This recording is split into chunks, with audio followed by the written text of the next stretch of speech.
Bueno, este junto con Favales, sobre todo con la familia Fabaceae, son dos grupos bastante grandes. En este orden vamos a ver 6 familias. Una de ellas, que es la más numerosa, es la familia Rosaceae.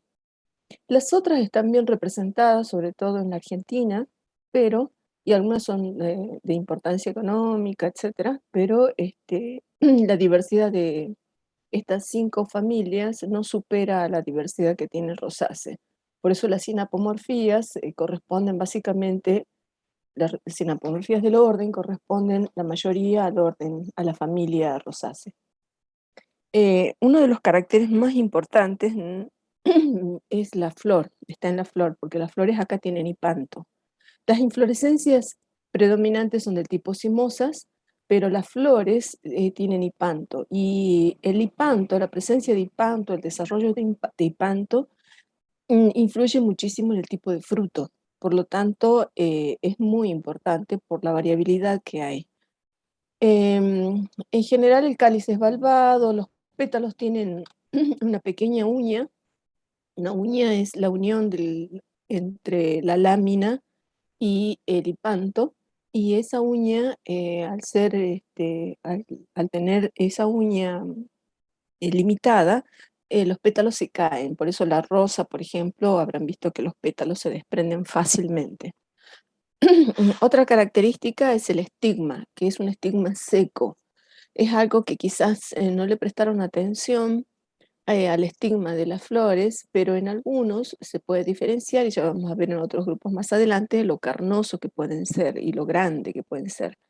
Incluso en el caso de las euforbias, por ejemplo, el estigma termina en una cabezuela y tiene 3 ramas, se notan muy bien. En este caso, el estigma es seco, no tiene una estructura prominente, característica, tampoco es húmeda, así es bastante seco. Por eso cuando agarran una rosa van a ver una especie de pelos que después se secan.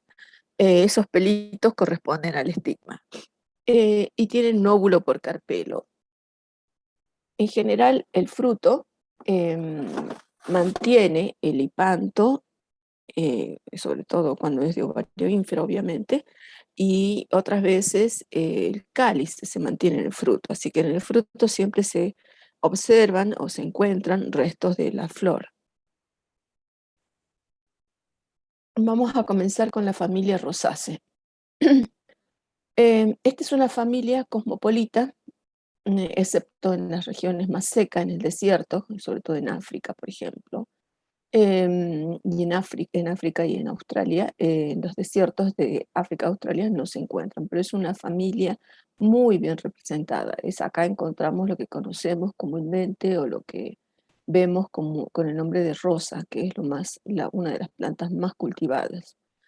Y si nos hemos detenido a mirar una planta, habrán visto que los márgenes de las hojas son aserrados y pueden ser simples como o bien pueden ser compuestas, sobre todo imparipignadas.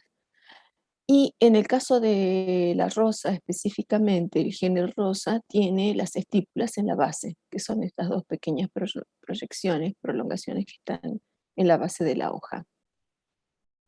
En este orden predominan las flores pentámeras, sobre todo aquellas que son dialipétalas y pentámeras. Los 5 ciclos es algo muy característico del orden. En general, cuando encontramos una planta, siempre buscamos hojas y si no flores. Si las hojas tienen este tipo de margen y son compuestas, es muy probable que sea una rosácea. En el caso de las flores, acá tenemos una gran variabilidad con respecto a la morfología. Las flores pueden ser de ovario súpero, y en este caso, si son de ovario súpero, obviamente la flor va a ser hipógina, porque el cáliz y la corola nacen debajo del gineceo. Entonces es claramente, se puede definir o se puede entender. Esto es importante comprenderlo, sobre todo porque después vamos a ver otros grupos donde esto se complejiza bastante. A veces el tálamo puede estar solamente en la base, se dice tálamo plano, pero en realidad no existe un tálamo plano como una mesa. No puede haber algo recto, firme, de esa manera. Plano es más bien levemente cóncavo, no tan plano. Si bien la bibliografía coloca, o en alguna bibliografía van a leer como tálamo plano, el tálamo en sí no puede ser plano, recto como una tabla. Tiene una cierta concavidad, tiene un mayor desarrollo que cuando el ovario es unicarpelar, como en este caso, cuando tenemos un solo ovario, un solo carpelo. Entonces ahí se puede delimitar tranquilamente dónde está la posición del hipanto y dónde está el gineceo. A veces este hipanto se desarrolla por encima y entonces no deja de tener carpelos, y esos carpelos están en la parte superior. En este caso es un tálamo que es convexo, y el gineceo es pluricarpelar, es dialicarpelar, lo vemos muy bien separado, y de ovario súpero porque tocan solamente en la parte inferior del tálamo. A veces este tálamo puede acompañar al desarrollo del fruto, y entonces el tálamo se puede volver carnoso y comestible, otras veces no. Y estos carpelos, obviamente cada carpelo originará su fruto, por supuesto. La flor sigue siendo hipógina porque obviamente el cáliz y la corola están por debajo del tálamo y nacen por debajo del gineceo. Y cuando el tálamo es cóncavo, completamente cóncavo, y encierra el gineceo, es una flor netamente de ovario ínfero, una flor epígina, porque el cáliz y la corola están naciendo o se ubican por encima del gineceo, o de la parte más importante del gineceo. Esta variabilidad morfológica es la que origina una variabilidad de frutos. Y así, en la historia evolutiva de las rosáceas, lo que se ha visto que en las flores ancestrales, el ovario era súpero, pluricarpelar, dialicarpelar. Las plantas actuales no tienen tantos carpelos, tienen solamente 5. Pueden ser de ovario súpero, pluricarpelar, dialicarpelar, pero pentacarpelar. Es decir, que van a tener solamente 5 carpelos y se pueden ver así. De hecho, que este tipo de frutos son frutos secos. Em, por reducción de los carpelos, tenemos una flor. Estos son las flores o los frutos, las flores hipotéticas. Y por reducción de los carpelos, tendríamos un carpelo, una flor unicarpelar, unilocular, uniovulada, cuyo fruto es un fruto carnoso, no es un fruto seco, como el anterior. Y esta es algo que sí se da en las plantas actuales, y es algo que conocemos todos. Es acá donde encontramos la cereza, los duraznos, etc.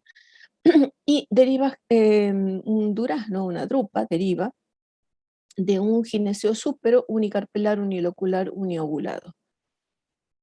También dentro de la historia evolutiva de estas plantas aparecen algunos fósiles cuyo carpelo, cuyo tálamo se ensancha y contiene en su interior un gineceo pluricarpelar, dialicarpelar en el interior.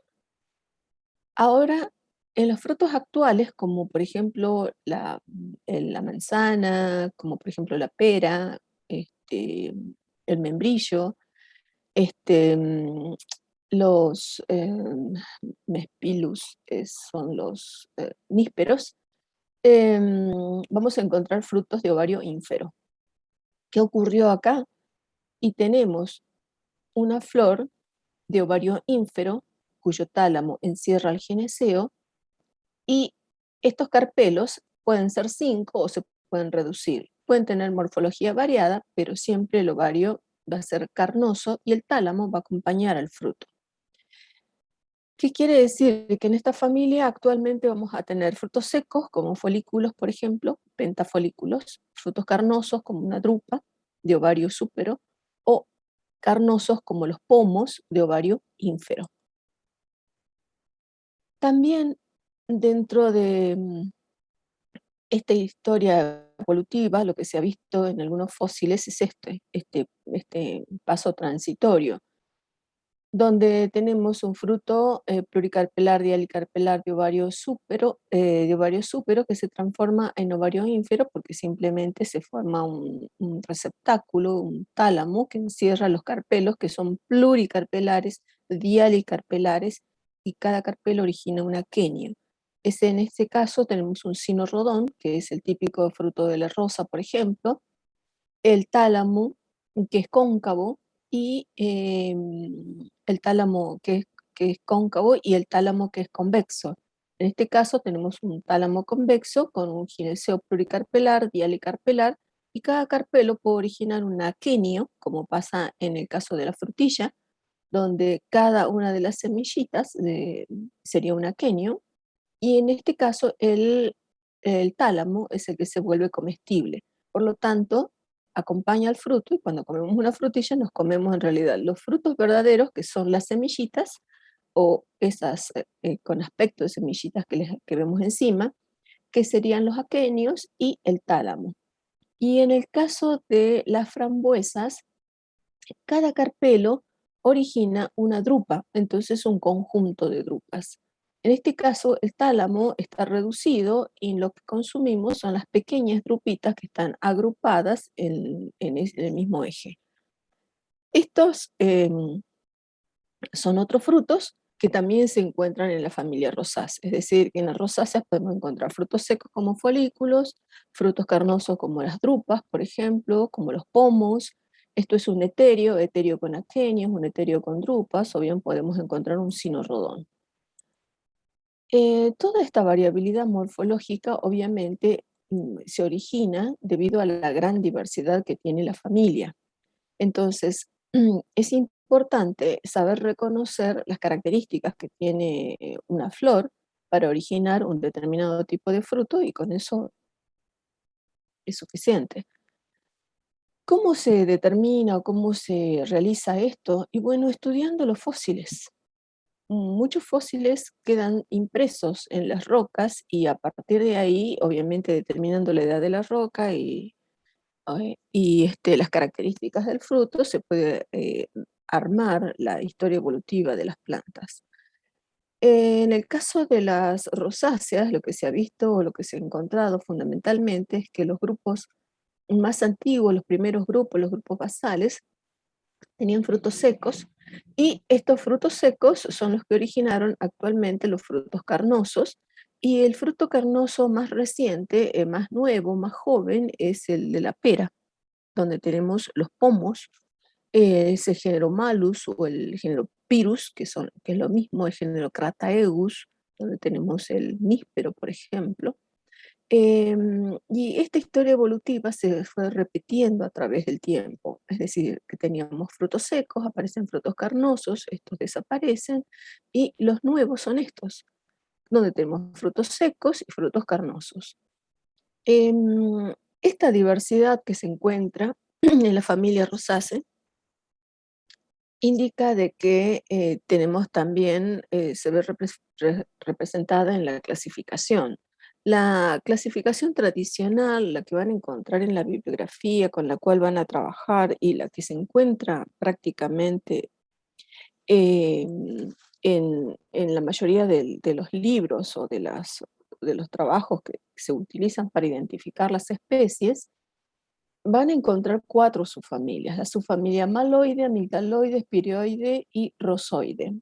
Actualmente, con la nueva información de los datos tanto moleculares como morfológicos, se han agrupado o se han organizado solamente 2 subfamilias. La familia rosoide, que incluye la tradicional rosoide de siempre, mientras que maloide, amigdaloide y espiroide, que son las familias o subfamilias tradicionales, están dentro de la actual subfamilia amigdaloide. ¿Qué significa? La clasificación actual tenemos 2 subfamilias. La clasificación tradicional vamos a tener 4. Nosotros vamos a estudiar estas porque simplemente la bibliografía se los dice, pero esto no deja de ser información y no deja de ser de interés, sobre todo cuando uno tiene bibliografía actual. O sea, pueden encontrarlo bajo esos nombres. Y si se fijan, la clasificación clásica, la tradicional, es la que utiliza los frutos, el tipo de flor, para clasificar o para separar las subfamilias, porque son muy, muy, muy diferentes. Tenemos aquellas que derivan de un ovario dialicarpelar y aquellas de uno que es gamocarpelar. Las que tienen un ovario dialicarpelar puede ser que tengan un receptáculo casi plano, con un fruto polifolículo, que más bien es un pentafolículo y de hojas simples, y es la subfamilia espiroide. La subfamilia rosoide se diferencia de espiroide porque tiene un receptáculo cóncavo o convexo, con frutos secos o carnosos, y hojas compuestas, donde tenemos, por ejemplo, la frutilla, la rosa, los frutitos con drupas o con aquenios. Y el conocarpo a veces suele ser carnoso. En las maloides y las amigdaloides o prunoides tienen flores de gineceo gamocarpelar, ya sea de ovario ínfero o de ovario súpero. Las maloides, donde tenemos pomo o manzano, derivan de ovario ínfero y el fruto es un pomo. En cambio, las amigdaloides o prunoides, donde tenemos, por ejemplo, el duraznero o el durazno, las ciruelas, derivan de ovario súpero y el fruto es una drupa. Entonces, los frutos me indican prácticamente la subfamilia. Por lo tanto, es una familia donde nosotros le tenemos que prestar atención al tipo de fruto y al tipo de hojas, que es muy característico. En el caso de las mailoides son muy fáciles de reconocer porque el fruto es un pomo, las prunoides, el fruto es una drupa, las rosoides son las más complicadas porque tienen diferentes tipos de frutos, acá tenemos eterios o tenemos cinorrodón, y en las espiroides tenemos un fruto seco que es un pentafolículo. Ustedes las van a ver en práctico, son plantas que se cultivan normalmente, por lo menos las que van a ver en práctico, porque las nativas es muy difícil encontrarla, porque hay que encontrarla en flor para colectarla, y no siempre es tan simple. Eh, Vamos a ver en la subfamilia espiroide, donde tenemos lo que conocemos comúnmente como corona de novia. Es una plantita, es un arbusto que suele cultivarse por sus flores tan elegantes, tan simples. Ahora también han hecho cultivares con hojas dobles, entonces en lugar eh, de una flor con un solo ciclo de pétalos, vamos a ver algunas flores que parecen unas rosas en miniaturas. Depende del gusto, pero la verdad es que prefiero estas porque son más simples y más contrastantes.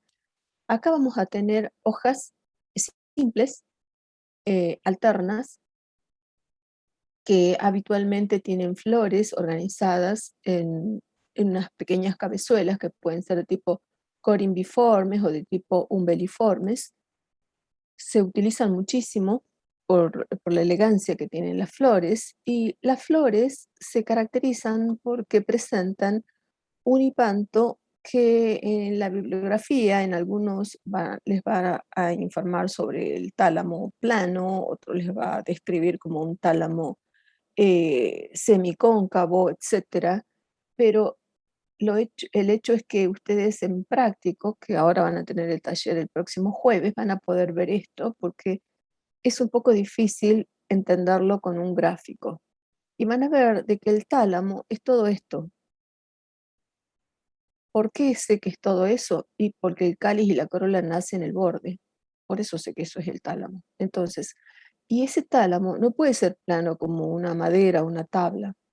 Es casi cóncavo, es levemente. Y en este caso, al tener esta pequeña proyección hacia adentro, esto hace de que el ovario, que está inserto solamente en la base, quede más bien semiprotegido. Y esto, el término correcto sería que la flor es perígina, porque está más o menos protege la mitad o la parte inferior del gineceo.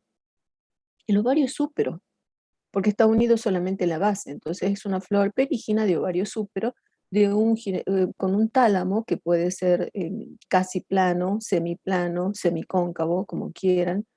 Y el ovario se caracteriza porque es dialicarpelar, pentacarpelar, dialicarpelar pluriseminado. Y el fruto, cada carpelo origina un folículo, por lo tanto el fruto en general recibe el nombre de pentafolículo.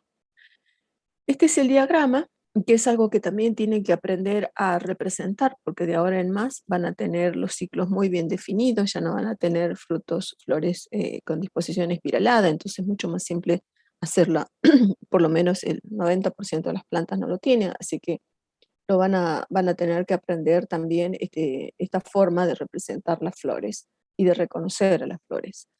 Acá lo que tenemos es está representado el cáliz, la corola, que son pentámeras, y tenemos varios ciclos de estambres, porque en realidad tienen 20 estambres. Y esos 20 estambres están organizados en ciclos.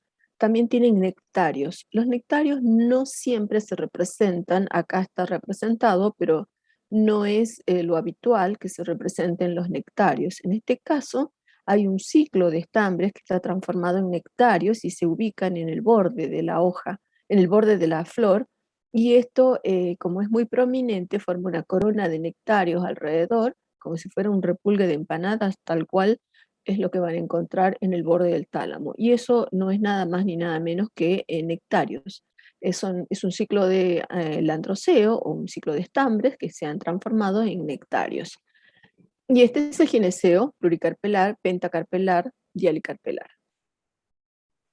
Este es el tipo de fruto que van a encontrar en el campo, en plantas nativas. Esta es una especie nativa que es Cageniquia. No es tan fácil de encontrar porque no es fácil de reconocer y además son plantas que, como el duraznero, ustedes sabrán que florecen y las flores hasta que se fecundan después se cae todo y eso dura días nada más. No dura semanas ni meses. Entonces, mientras en la base o en esta zona no llueve, quizás en la altura llueve y ya florecieron. Y cuando uno va al campo, eh, es muy probable que no las encuentren.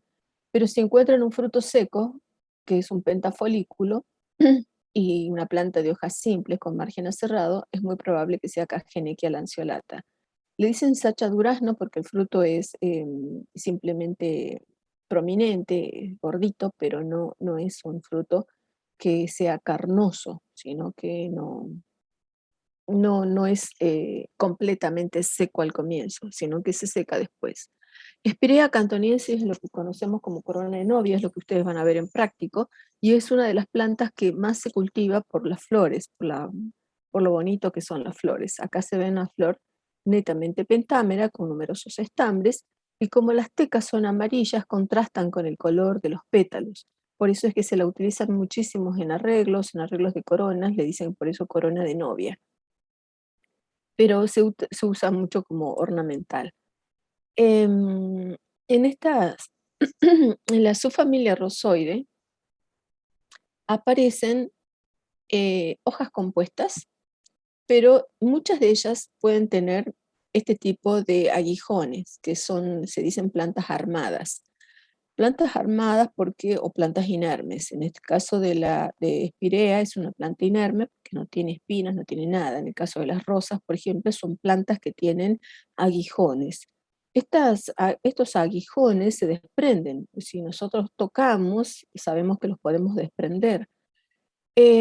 Como son epidérmicos, se pueden desprender fácilmente. En cambio, una espina, a diferencia de un aguijón, tiene vascularización y no es fácil. Si yo quiero desprender una espina en términos botánicos está vascularizada y muchas veces está lignificada y no se puede desprender. Esto es un aguijón porque es una formación epidérmica y la puedo desprender fácilmente.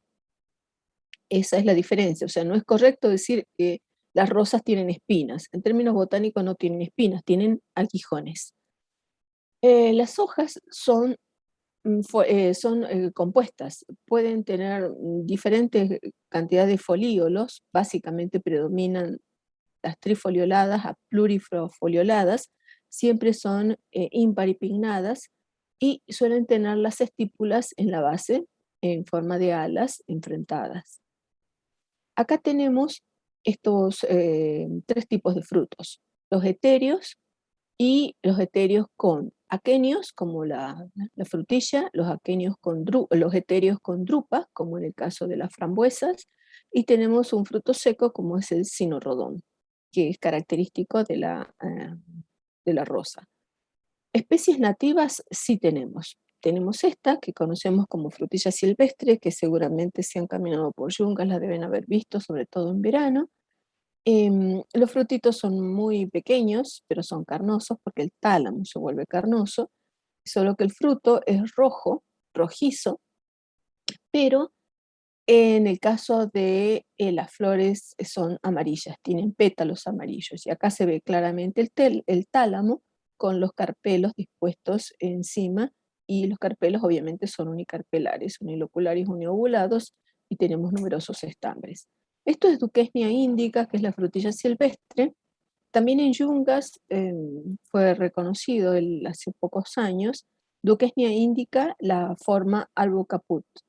Esta forma albo caput en realidad es nativa de Asia. No se sabe cómo llegó a la Argentina, seguramente alguien que le gustó la plantita y se la trajo y se naturalizó, pero es una planta que también se encuentra en las yungas.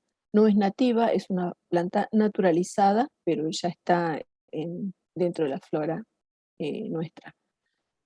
Otra que también se encuentra en yungas, un poco más en selva montana, en ambientes húmedos, y es muy fácil cuando uno camina, sobre todo por la quebrada de San Lorenzo, por yungas en general, que la ropa, sobre todo a la altura del hombro, nos enganche en algo.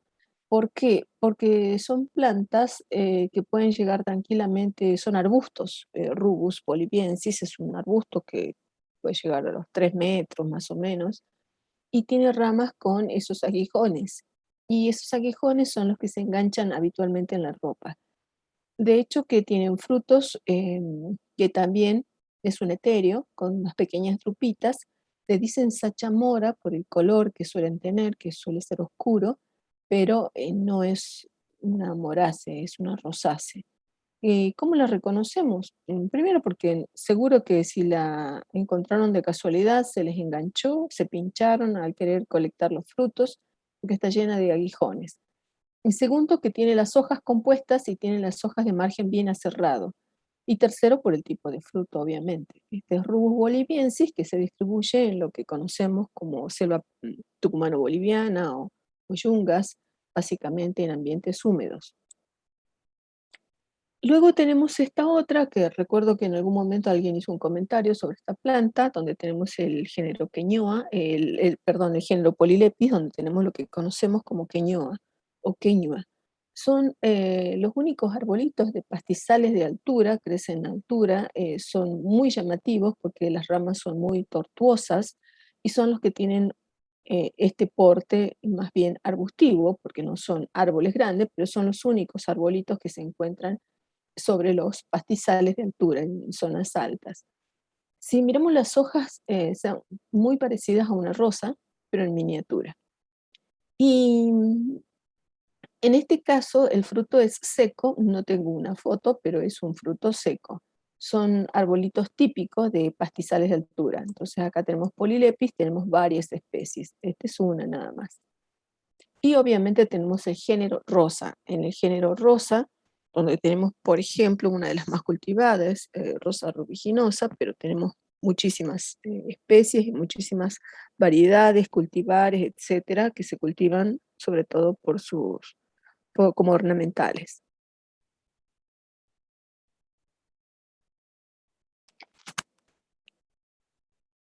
Esta es una rosa simple donde vemos netamente una flor pentámera con los 5 pétalos tradicionales. Habitualmente encontramos como cultivadas plantas que tienen numerosos pétalos, y esas son formas, simplemente formas mejoradas, que se hacen cultivares transformando los estambres en pétalos, y por eso suelen tener una gran cantidad de pétalos. En realidad son estambres petaloides. Esta es la forma más simple. El fruto típico es un cinorrodón. Rosa rubiginosa es una de las plantas cultivadas y naturalizadas en la Patagonia, sobre todo, y de ella se extraen muchísimos productos, no solamente los frutos que se usan para hacer dulces, etcétera, sino también aceites, adornos, arreglos, etcétera. Y las hojas que también acompañan, que suelen tener un margen dentado y son muy llamativas. Em, la frutilla, la que consumimos, esa que conocemos todos, en realidad es Fragaria por ananasa, que es un cultivar que es de la cual solamente se obtienen los frutos, que son, o sea, se los cultivan por los frutos básicamente, y el fruto verdadero en realidad es esto, es el aquenio. Lo que comemos es el tálamo, que es carnoso, con los frutitos, que son los aquenios.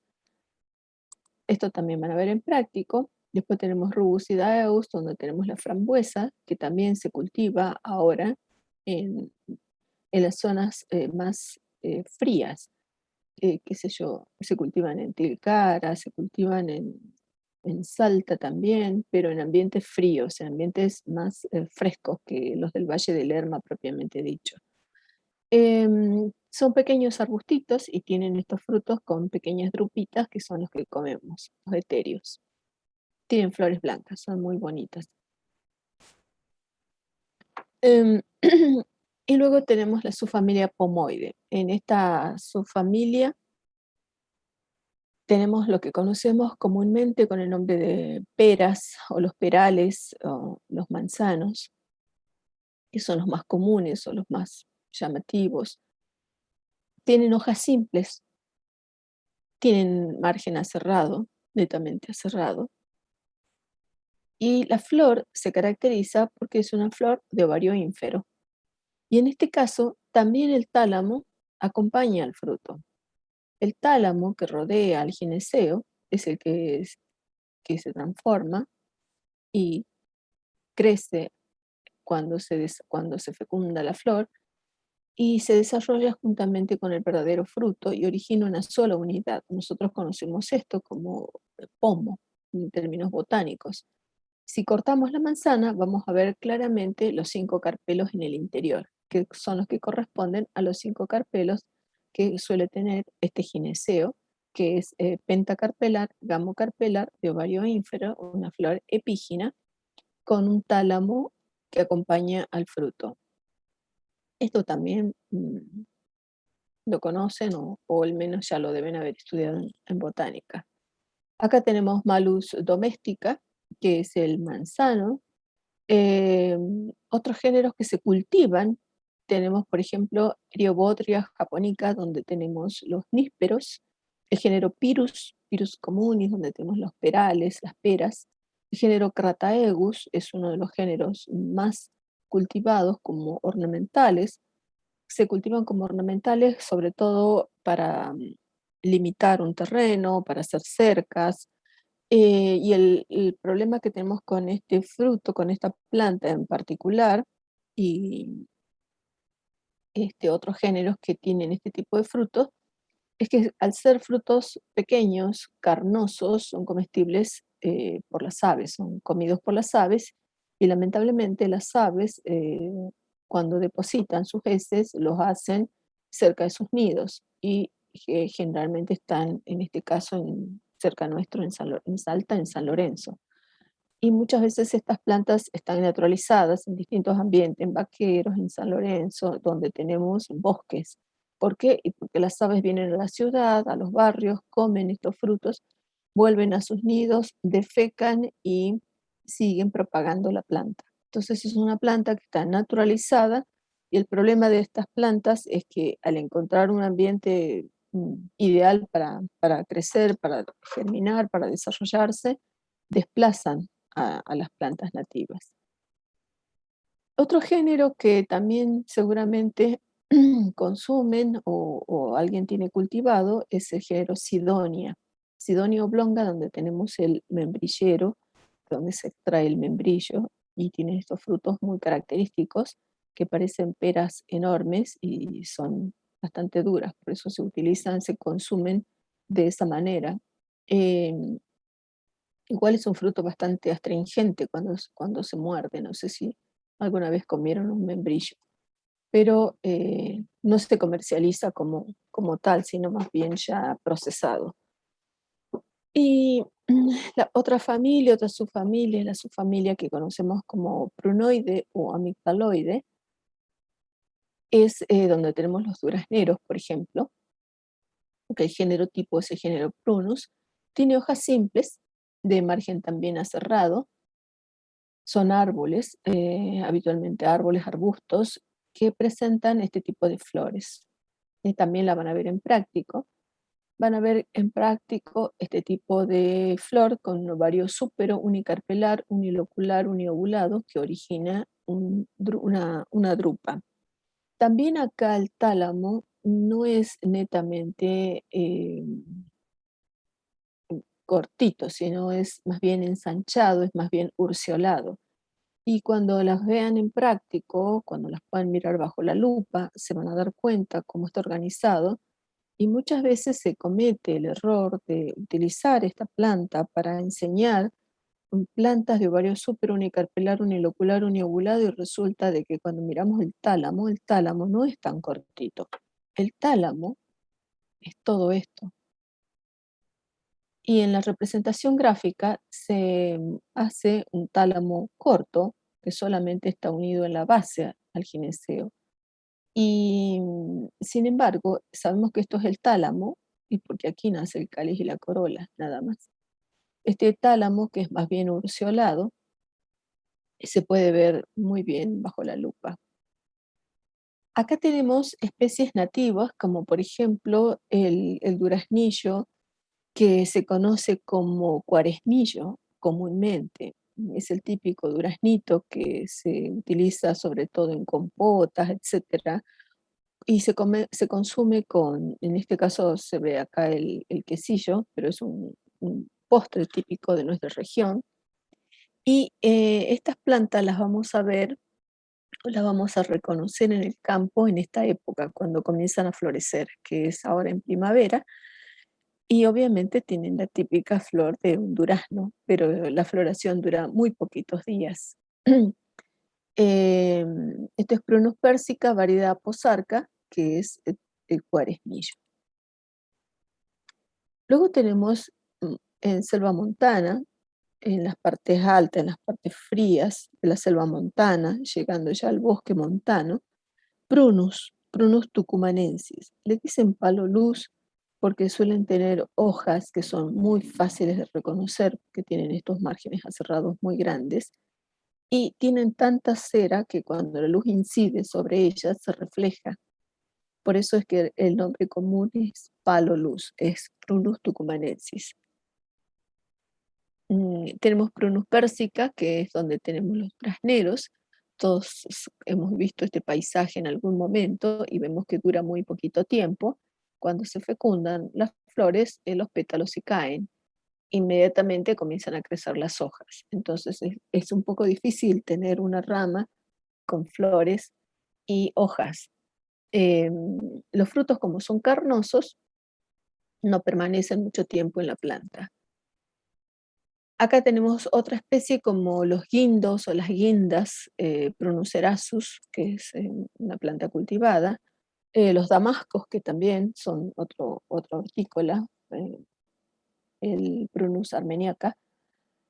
Eh, Esto simplemente es una imagen de las formas en que las pueden encontrar en el comercio. Prunus doméstica, que es el ciruelo, la típica ciruela que ahora tenemos distintas variedades, por eso van a encontrar frutos morados, frutos rosados, frutos amarillos, etc. Prunus avium, que es asiático, es de origen asiático, y bueno, en las películas japonesas siempre muestran un paisaje como esto, donde tenemos lo que se conocen o lo que se conoce con el nombre de árbol sagrado de Japón. Es una prunoide de flores blanquecinas, muy llamativas, muy bonitas.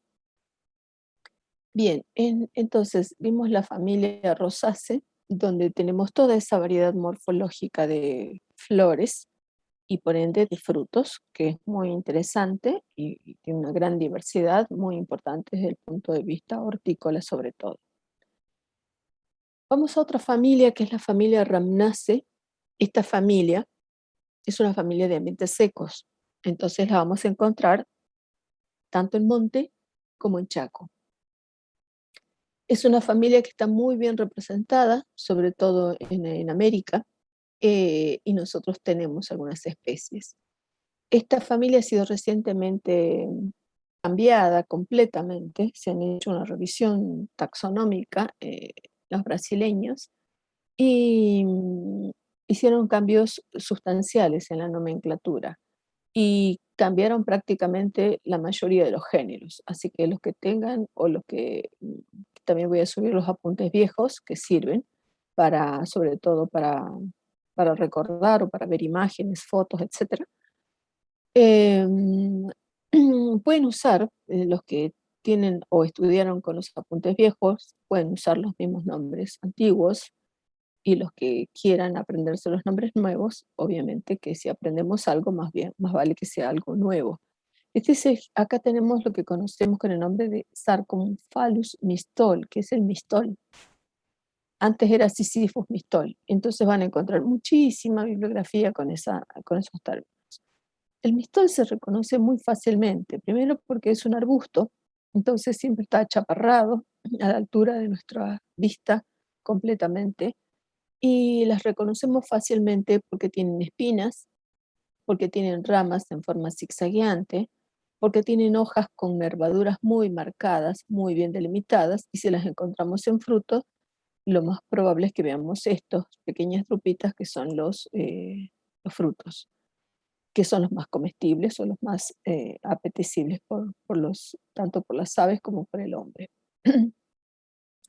Son plantas dentro de las rhamnáceas en general con espinas típicas. Entonces, cuando vamos a un ambiente chaqueño, esto es un paisaje normal, encontrar este tipo de ramas con espinas.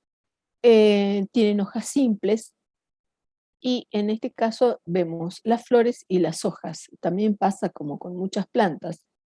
Las hojas nacen después que se produce la floración.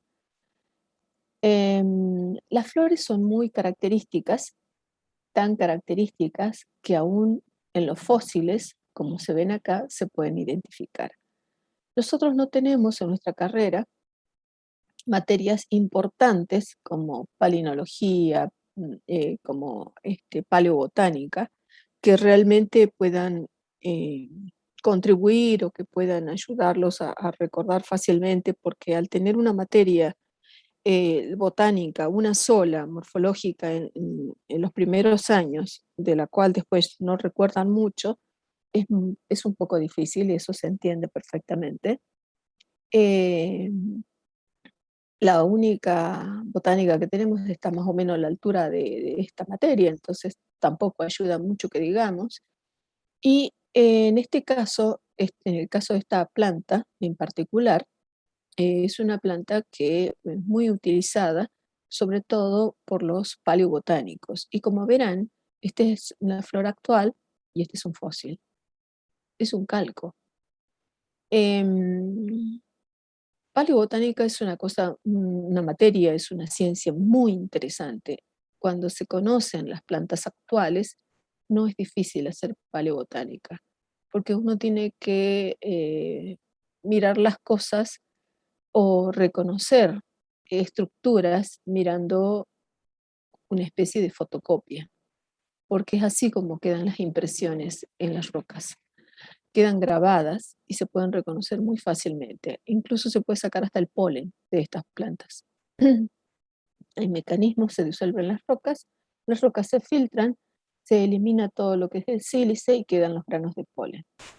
Y aunque ustedes no crean, mm, un estudiante de nuestra carrera hace unos años hizo eso y trabaja en palinología, en palinoestratigrafía.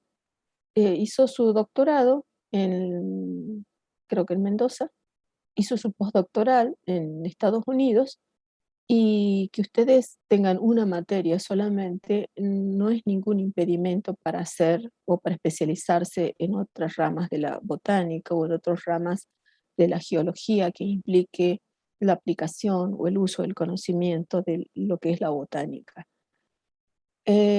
Nunca tenemos que mirar la botánica como algo que siempre es útil para el hombre. La botánica es útil para todo, para muchísimas cosas, y tienen que verlo desde esa perspectiva. Tampoco pueden discriminar el conocimiento basados en su interés. Primero porque difícilmente trabajemos en lo que cada uno en este momento quisiera hacer. Las oportunidades surgen y a veces hay que tomarlas, y muchas veces cuando tomamos esas decisiones implican cosas que ni siquiera nos gustaban. Entonces la formación es una formación general, y, y conocer la botánica es aprender a mirar nada más y aprender a reconocer lo que en este caso están viendo como si fuera una fotocopia. Esta flor que están viendo acá es típica de una ramnace y tiene estos pétalos que reciben el nombre de pétalos connados porque están unidos en la base y tienen esta simetría muy marcada. ¿Qué es esto? Estos son los pétalos, perdón, estos son los sépalos y estos son los pétalos. Estos pétalos en forma de cucharita reciben el nombre de pétalos cuculados. ¿Qué tienen adentro? El estambre, porque tienen un solo ciclo del androceo y este ciclo está opuesto a los pétalos. Y entonces el pétalo está protegiendo al estambre y el cáliz, que es más grande, está protegiendo la flor. Esto simplemente es un disco nectarífero, nada más. Entonces, estos son los pétalos y acá tiene los estambres. Esto que ven acá es típico de Ramnace.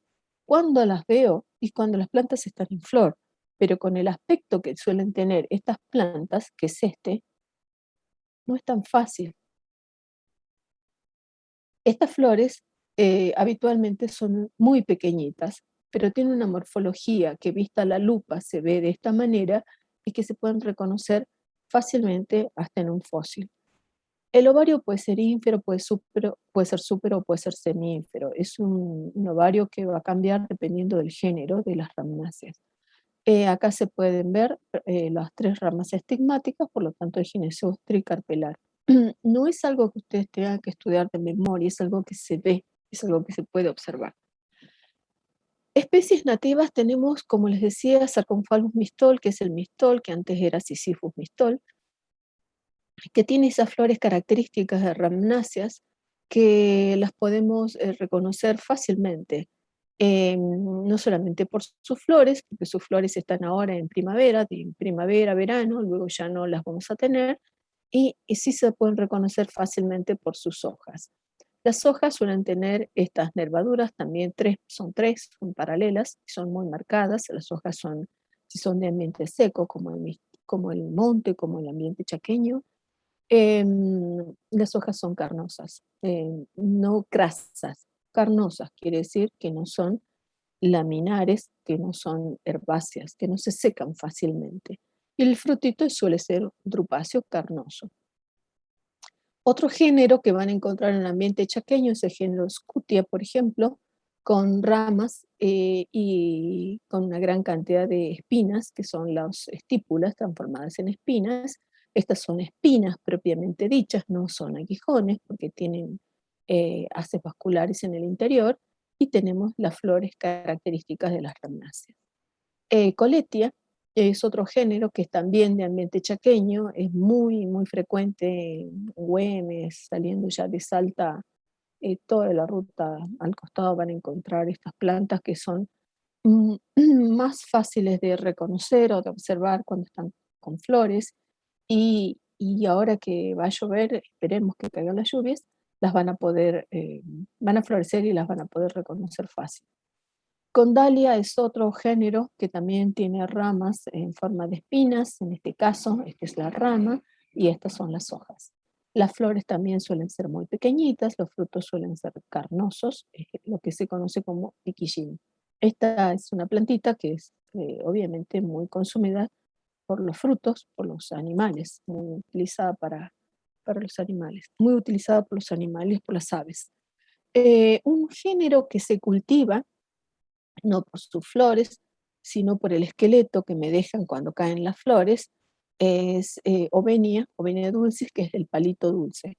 Justamente toda esta ramificación de la inflorescencia se suele engrosar y tiene este aspecto. Entonces van a ver que en algunos lugares, sobre todo en la ciudad, van a encontrar estas plantitas o estos tipos que parecen frutos, que no es en realidad nada más ni nada menos que todo el eje de la ramificación de las flores que suele engrosarse y tiene este aspecto. Le dicen palito dulce porque tiene un cierto sabor dulzón que está dentro de este eje, así que las pueden ver en la ciudad sobre todo.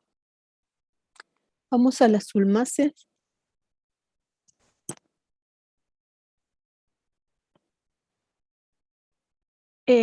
Las ulmáceas son las que cultivamos, sobre todo nosotros, vienen de América del Norte, de Europa también, pero vienen del hemisferio norte. Acá tenemos lo que conocemos como olmo y ese género Ulmus. Esta es una planta muy cultivada, sobre todo como ornamental, porque tiene las hojas con márgenes aserrados, pero si miramos las hojas en detalle vamos a ver que son asimétricas, bien asimétricas, y tienen las nervaduras muy marcadas. Y cuando están en fruto vemos este aspecto y sus sámaras que están agrupadas y suelen desprenderse con el viento. Las flores son unisexuadas, vamos a tener flores estaminadas con 5 o 8 estambres y las flores eh, pistiladas que suelen tener ovario súpero, a veces tienen estaminodios o estambres que no son viables y se agrupan en pequeños glomérulos en las ramas. Estas flores me dan como fruto una sámara que tiene alas alrededor. Entonces me forma una sámara circular, que son las que vemos generalmente en los árboles, y cuando se secan tienen un color amarillento y se desprenden y forman montañas de basura en las orillas de las veredas, etcétera, y son fáciles en agosto, que bueno, este año no estuvimos en la UNSA, pero estas plantas están en la universidad y también generan una gran cantidad de basura, de semillas que se amontonan en las veredas. Hay dos especies, Ulmus pumila y Ulmus procera, que se diferencian por los dientes de las hojas. Una tienen dientes simples y otras suelen tener dientes dobles, que significa que tengo un diente grande, un diente pequeño, uno grande, uno pequeño, que van alternando y le dan otra morfología a la hoja. La hoja siempre suele ser asimétrica, con una hemilámina un poco más larga que la otra, y el margen es aserrado, siempre aserrado. Tenemos una especie nativa que no es tan bonita, pero que forma parte de nuestros bosques, en yungas, es lo que se conoce como palo amarillo.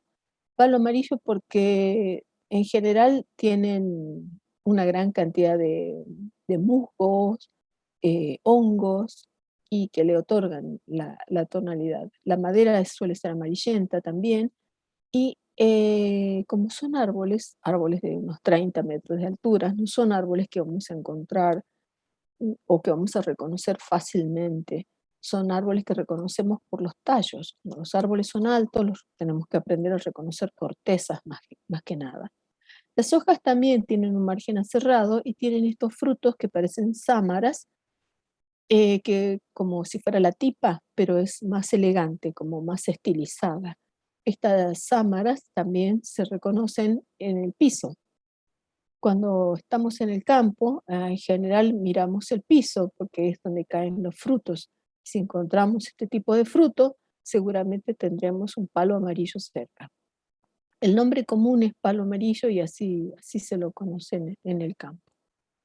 Em, Otra familia de este orden, una familia muy interesante, muy conocida por todos, es la familia Carnabaceae, donde tenemos, por ejemplo, hojas simples como estas, y hojas compuestas como estas. Esta es una hoja que seguramente todos ya la han reconocido, y si se fijan, los márgenes también son aserrados. Este es de nuestras plantas nativas y este es de las plantas más utilizadas o más cultivadas o más conocidas por todos. Em, Acá tenemos estas hojas palmadas o digitadas que también se presentan en algunas especies. Fíjense la distribución, crecen en América, nosotros las tenemos en Salta, tenemos una gran cantidad de estas plantas de hojas simples, donde tenemos las talas, por ejemplo. En general son plantas diclinodioicas, así que vamos a encontrar, o diclinomonoicas, las flores están separadas, quiere decir que vamos a encontrar flores pistiladas y flores estaminadas, por lo tanto las flores son unisexuales. Em, Estas son las flores de cannabis, que se caracterizan por una gran cantidad de pelos, y esos pelos o tricomas suelen ser glandulosos, por eso este tricoma es el que contiene las sustancias que se consumen. Y estas son las plantas, una rama de una planta nativa con flores que también son unisexuadas. El fruto puede ser, en las plantas nativas es carnoso y en cannabis es un fruto seco como un aquenio. De hecho, que del cannabis se utilizan las flores o las hojas jóvenes que tengan una gran cantidad de tricomas, que son las sustancias que tienen los alucinógenos, y la planta en general se usa para trabajos para extracción de fibras, por eso tiene una aplicación textil.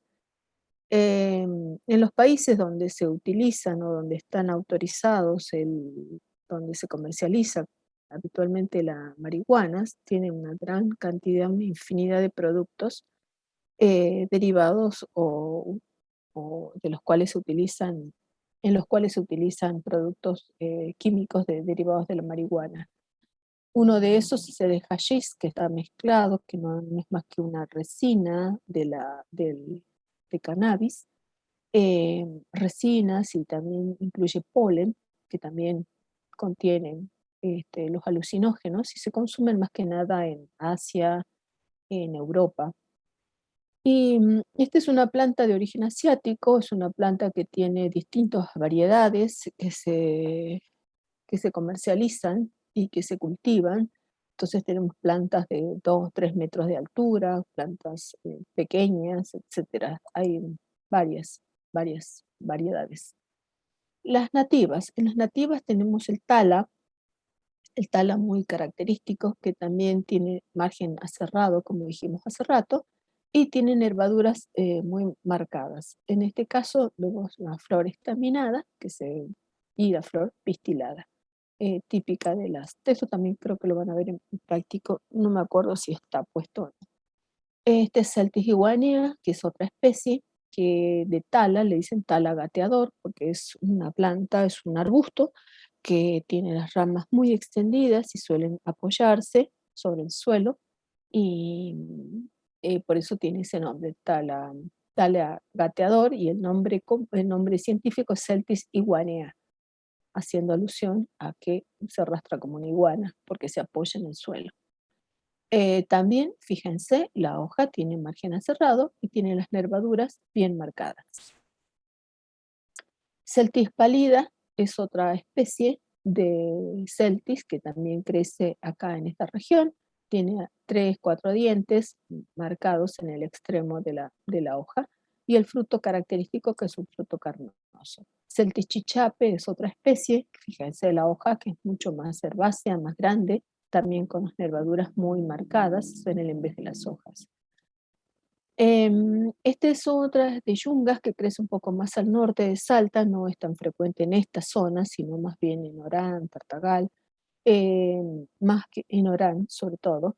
Tenemos trema micranta, que suele tener las hojas también enteras, enteras de margen aserrado, y las flores son muy pequeñitas, se agrupan en pequeños glomérulos en la axila de las hojas. Esta le dicen afata, de nombre común es afata o tala blanco.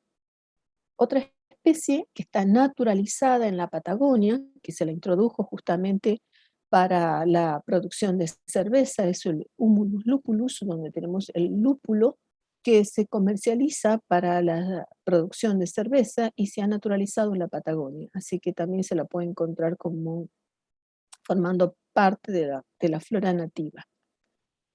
Em, y vamos a las urticáceas. Dentro de esta familia Urticaceae tenemos lo que conocemos con el nombre de ortigas. Fíjense en la distribución.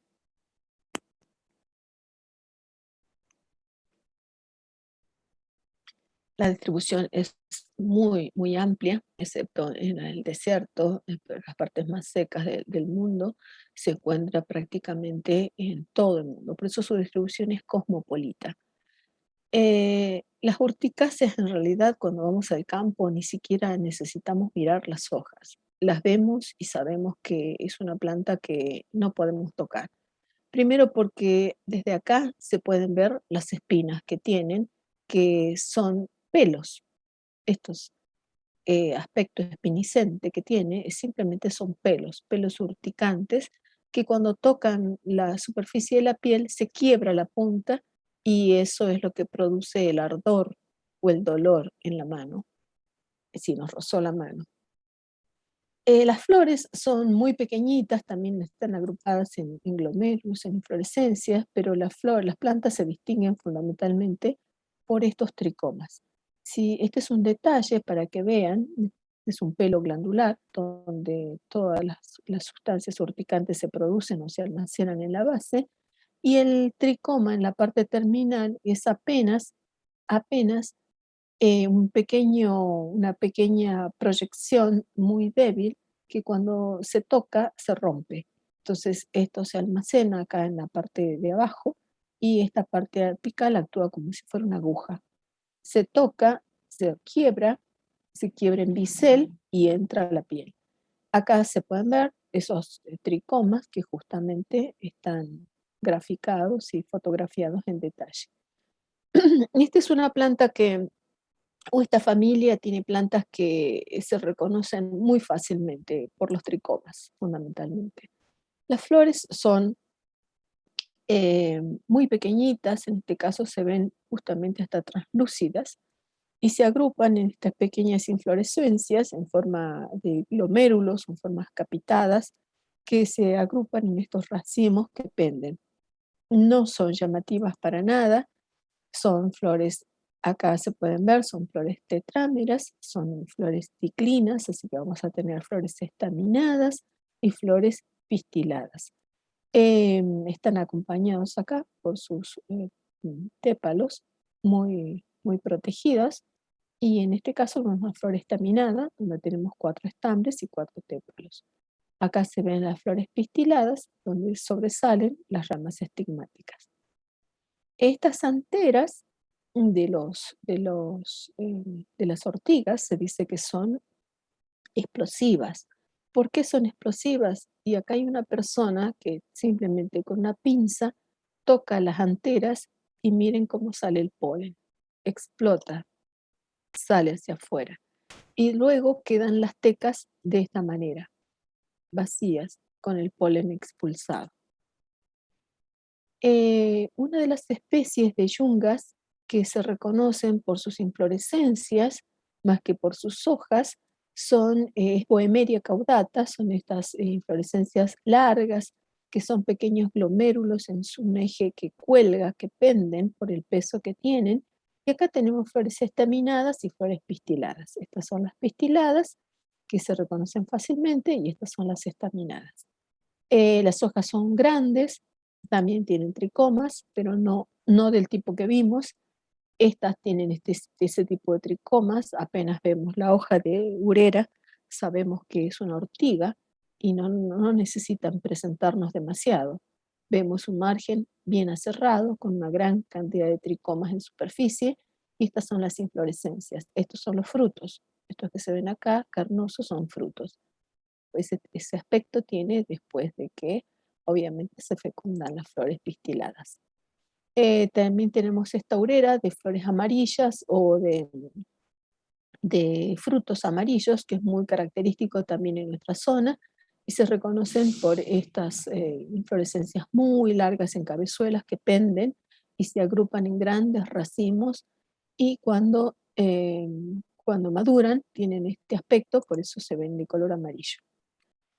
Urtica es uno de los géneros más comunes de las urticáceas, obviamente es el género Urtica, las hojas simples, de margen aserrado, con una gran cantidad de tricomas, inflorescencias en, en pequeñas cabezuelas que se organizan en racimos que penden.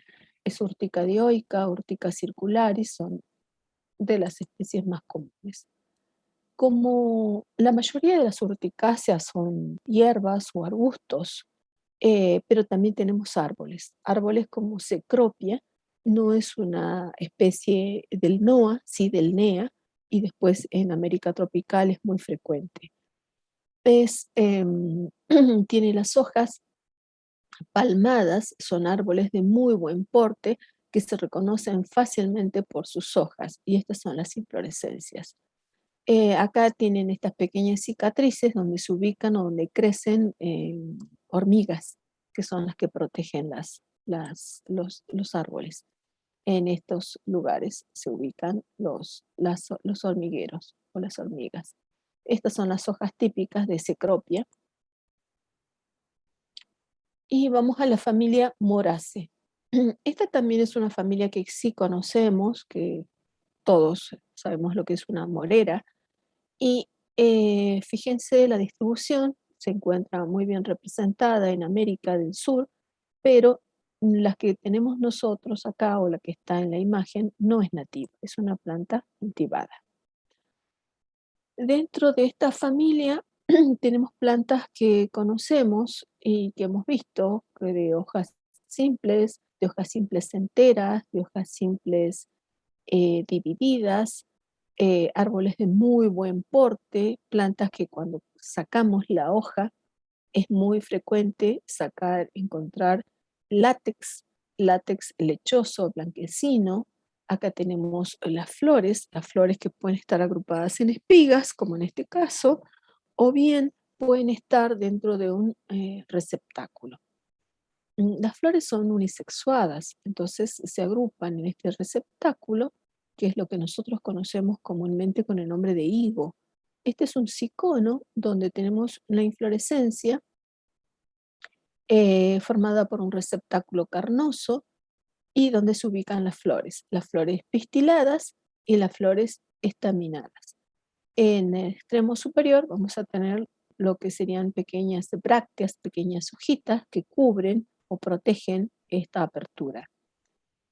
Estas flores tienen perianto, también tenemos flores aperiantadas, pero en este caso las flores tienen perianto. También las van a ver en práctico, también no necesitan ni siquiera verla en práctico, basta con encontrar una higuera y sacar una flor y mirar cómo es el interior. Vamos a encontrar este frutito que se caracteriza porque, no sé a quiénes les gusta el higo, pero es una fruta que es comercializada, obviamente, y lo que consumimos son las flores, en realidad, nos comemos todas las flores. Y si miramos en detalle, a veces no es tan lindo mirar lo que comemos, pero vamos a encontrar insectos adentro, insectos muertos. Los frutos verdaderos son esos aquenios que se encuentran dentro del higo o lo que nosotros conocemos como semillas. Esos son los frutos verdaderos. Lo que estamos consumiendo en realidad son las flores. Eso es en el caso del higo. En el caso de lo que conocemos como morera o mora, tenemos estos frutos que también los van a ver en práctico. Van a ver que las flores son tetrámeras, las flores tienen 4 estambres, el ovario es súpero, y este frutito, que son pequeñas drupitas, es una agrupación de pequeñas drupitas, es un fruto múltiple, que es un fruto sincárpico. Es un fruto que conocemos como fruto, en realidad es un conjunto de frutos, esto es una drupita, y es el de la morera. Como especies nativas tenemos Maclura tinctoria, que es nativa de nuestra región, tiene como si fueran moras enormes, nada más que son verdes. Son grandes, es Maclura tinctoria, que es un árbol forestal del NOA, y estos son cuando están en flor, y estos ya están en fruto. Acá tenemos las flores estaminadas, las flores pistiladas, y estos son los frutos. Son grandes. Estos son típicos de la zona norte de nuestra provincia. Tenemos Morus, las moreras, que es Morus nigra y Morus alba, son dos especies que no son nativas, son plantas de origen asiático que se cultivan. En la morera blanca, o en la que tiene los frutos, o Morus alba, en realidad Morus alba y Morus nigra, si bien nosotros tenemos o conocemos como frutos morados o negros o violáceos y frutos blancos, en realidad no corresponden netamente a la especie. Morus alba es la que tiene las hojas con una cierta variabilidad morfológica. Tenemos desde hojas enteras hasta hojas con un lóbulo, con varios lóbulos, etc. Y Morus nigra suele tener las hojas más bien enteras. La morera blanca o Morus alba es la que tiene varios lóbulos en las hojas.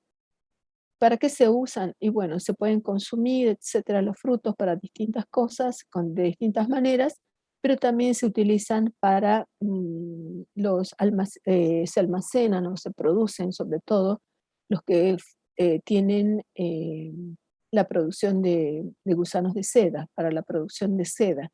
Entonces es la planta más apetecible por estos bichitos que se alimentan de estas hojas de morera.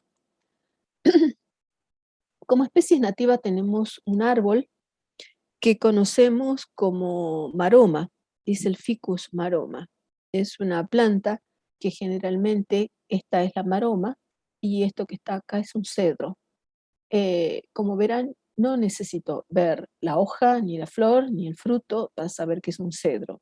Tengo que aprender a reconocer cuando son árboles cómo es la corteza del árbol. En este caso lo que se está viendo acá es un cedro, y esto que está creciendo por encima del cedro es un ficus maroma. Lamentablemente, tarde o temprano termina de asfixiar, de matar al cedro, porque va a competir por la luz y la va a encerrar, y a medida que va creciendo va tapando sus yemas y finalmente el árbol muere. Este árbol que le sirve de soporte después muere, y el ficus maroma crece por encima. ¿Cómo sabemos que es una maroma? Primero por la forma de crecer, por el entramado que arma alrededor del árbol. Hay bosques de maroma, en Orán sobre todo, en la parte basal, que son realmente alucinantes, y el único problema es que crece en la parte basal, y en la parte basal, en esta época del año, cuando todavía no han caído las lluvias, esto está lleno de garrapatas. Es una zona muy seca, y forman bosques hermosos de maroma. Las hojas son simples, muy distinta a la hoja del cedro, que es una hoja compuesta, y este es el fruto de la maroma, que es muy diferente al fruto del cedro, que ya lo vamos a conocer. Otro ficus sí que conocemos dentro de la familia Moraceae es el Ficus carica, que es la higuera. Es de donde sacamos lo que conocemos como higos, o lo que se consume con el nombre de higo. No es nativa, también es cultivada. Una que sí es cultivada, que las vemos en todas las oficinas, o por lo menos cuando se quieren colocar algo verde, suele utilizarse mucho para interiores, pero es una planta que si la sacamos a la vereda puede crecer como un árbol. Y si la tenemos dentro de una maceta, bueno, pobre, está restringida por nutrientes, por el suelo, por el sustrato, etcétera, y va a tener un porte más bien pequeño. Es el género Ficus benjamina, donde tenemos el ficus, lo que conocemos comúnmente como ficus, y esta es una forma variegada nada más del Ficus benjamina, que se cultiva o que se comercializa habitualmente para maceta. Un árbol que puede tener un gran desarrollo es el Ficus elástica o lo que conocemos con el nombre de gomero. Y si han tenido esta planta o la tienen, van a ver que si sacan la hoja tiene látex. Es muy frecuente. Igual cuando colectamos, cuando sacamos un higo de una planta, sabemos que tiene látex. Es solo que cuando se compra el fruto suelto, el látex está prácticamente, pasa desapercibido porque ya se salió, son tubos que se rompen y el látex hasta que no termine de salir, si no se seca en el interior y no se puede ver. Pero un fruto sacado de una planta siempre va a tener látex. Este es el Ficus elástica, que es el gomero, el tradicional gomero. Luego tenemos el Ficus pumila, que es el que se cultiva para cubrir tapias, por ejemplo, paredes, y se reconocen los frutos. No así cuando están todavía, cuando estos ya cuando se formó el fruto, pero cuando el cicono es muy chiquito, prácticamente pasa desapercibido porque tiene la coloración de las hojas y es mucho más pequeño. Cuando se forma el fruto, esto es mucho más grande, obviamente, y se reconocen fácilmente por los frutos. Este es Ficus pumila o enamorada del muro. Un arbolito que se suele cultivar en veredas que suelen tener este tipo de flores, que son muy grandes, se cultivan básicamente por los frutos, porque eso es lo que le otorga la elegancia a la planta, es el Browsonetia papirífera, que es una, le dicen morera de papel. Es una planta cultivada, muy cultivada. El único problema que tiene es que tiene raíces gemíferas, entonces ustedes ponen una planta y al cabo de 10 años van a tener una gran cantidad de plantas alrededor de la planta madre porque tiene raíces gemíferas, entonces, y son a veces difíciles de erradicar. Si la ponemos en vereda, lo más probable es que nos levante toda la vereda porque como tiene raíces gemíferas, las yemas generan nuevas plantas y eso hace que se mueva el suelo, el terreno. Eh, una especie que tal vez hayan visto en las películas o las hayan conocido en algún jardín botánico o la hayan visto y se comercializan muchísimo por sus frutos y hay muchos documentales y son frutos como las moras, pero gigantes, enormes, que cuelgan, son grandes, son muy grandes, más grandes que una ananá, mucho más grande. Incluso los monos sacan esto y comen de los árboles. Y de acá también se sacan una gran cantidad de productos para hacer cosméticos. Es el género Artocarpus, que tienen hojas simples, enteras u hojas divididas, y se utilizan muchísimo este árbol, sobre todo como ornamental, por la belleza, por la elegancia que tienen los árboles. Pero si estamos en una región tropical, lo más probable es que esto esté lleno de pájaros o monitos, por ejemplo, que consumen estos frutos. No es nativo, obviamente, es cultivado. Es original orden Rosales, que tiene más de 7.000 especies. Hemos visto la familia Rosaceae, la familia Rhamnaceae de ambientes secos, la familia Ulmaceae, donde tenemos los ulmus, la familia Cannabinaceae, donde tenemos los celtis y cannabis, o las urticáceas, donde tenemos las ortigas, y las moráceas, donde tenemos lo que conocemos comúnmente con el nombre de higos y moras. Bien, es un orden bastante diverso, es un orden muy amplio, es un orden muy frecuente en la zona, es un árbol que es un orden que tiene muchísimos representantes, tanto nativos como cultivados, y es un orden que otro de los tantos, rosáceas, sobre todo rosáceas y fabáceas, son dos familias que las tienen que aprender a reconocer fácilmente.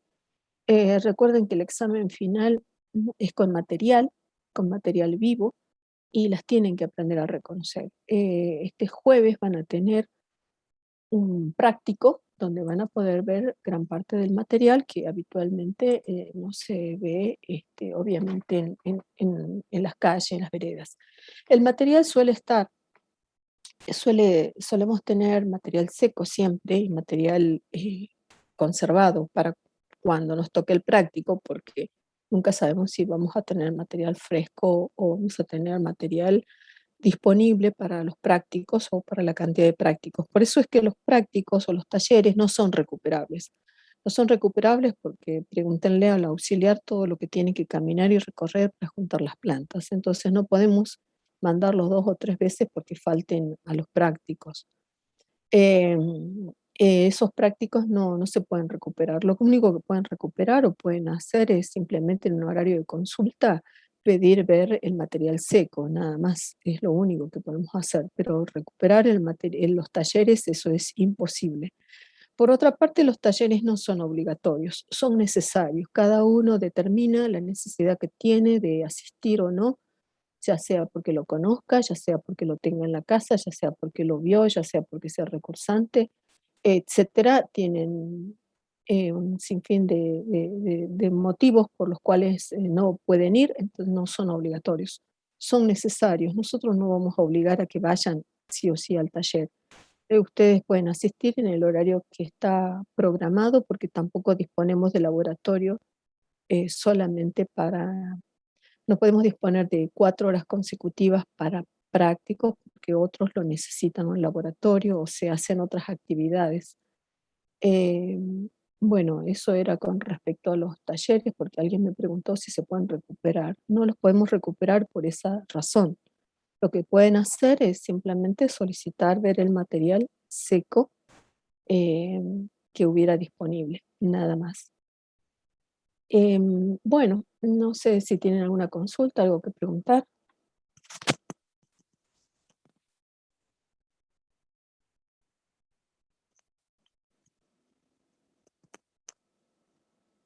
El jueves va a haber horario de consulta. En realidad los jueves se utiliza un día porque es el día que los lunes y martes lo pidió otra cátedra al laboratorio y es el día que tenemos espacio físico para atender atender 2 o 3 personas más.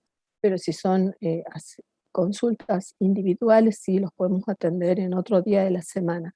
No podemos mm, ofrecer un horario más amplio por una cuestión física y de espacio nada más. Con respecto a la permanencia de ustedes dentro de la universidad, tienen que realizar sus actividades y retirarse, no se pueden quedar. Yo entiendo que no se ven hace mucho tiempo, perfecto. Pueden salir fuera de la facultad y ubicarse en las mesadas que están afuera en el predio de la universidad a charlar todo lo que quieran, pero no se pueden quedar en los pasillos a charlar. El tema de la conversación o los diálogos así multitudinarios no está permitido. Lo único que van a lograr es que nos quiten la posibilidad de quedarse en el taller. Se les llamó la atención a un grupo la semana pasada, no salen del laboratorio y por favor se retiran. Eh, es por el bien de ustedes y por el bien de todos, porque si no nos van a suspender los talleres, que es lo más importante para las actividades. Bueno, no sé si quieren consultar algo más.